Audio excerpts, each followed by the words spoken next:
আক্ষেপ, সেখান থেকে তারা বেরোতে পারছে না। কাকে হত্যা করবে?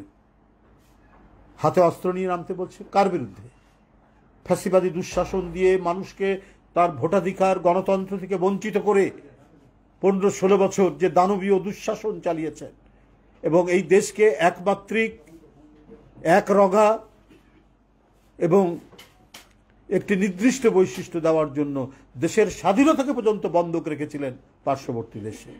আজকে আপনারা বলছেন যে প্রয়োজনে অস্ত্র নিয়ে সবাইকে নামতে হবে। আমরা প্রতিদিন যে ঘটনাগুলো দেখছি, আমরা ফ্যাসিবাদের যে দুঃসহ রূপ যেটা দেখছি এখন, যেগুলো আস্তে আস্তে ফুটে উঠছে। আমরা তো আয়নাঘরের কথা তখনই শুনেছিলাম যে আয়নাঘরে বছরের পর বছর বিরোধী চিন্তার মানুষকে অথবা যাদেরকে বিরোধী মনে করা হয়েছে তাদেরকে সেখানে আটকে রাখা হয়েছিল।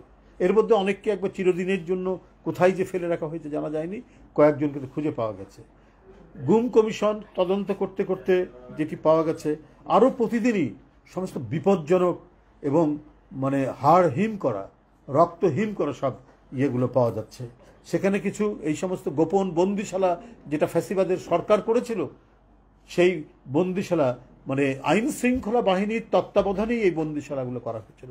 যার আমরা তো আয়নাঘর শুনেছি, কিন্তু আরও তাদের প্রতীকী নাম ছিল, যেমন হাসপাতাল, যেমন ক্লিনিক। এটা আমরা এই গুম কমিশনের রিপোর্ট থেকে আমরা দেখতে পাচ্ছি। তাহলে কারা? এই রাষ্ট্রের তত্ত্বাবধানে আইন শৃঙ্খলা বাহিনী যারা ছিল তাদেরকে দিয়েই এই ভয়াবহ গ্যাস চেম্বারগুলি ইয়ে করা হয়েছিল, বানানো হয়েছিল।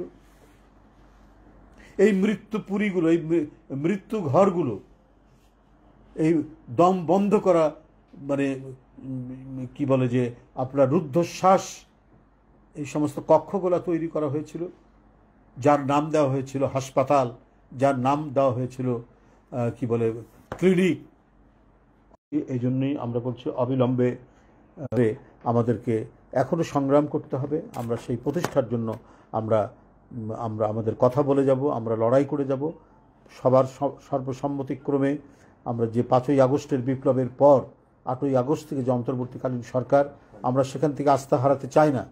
তারা সত্যিকার অর্থে জনগণের পালস, তার যে নারী, জনগণের নারী উপলব্ধি করে তারা সমস্ত কিছু পদক্ষেপ গ্রহণ করবেন এবং যে কয়দিন তারা আছেন সেই কয়দিন জনগণের দুঃখ, কষ্ট, দুর্দশা তারা দেখবেন।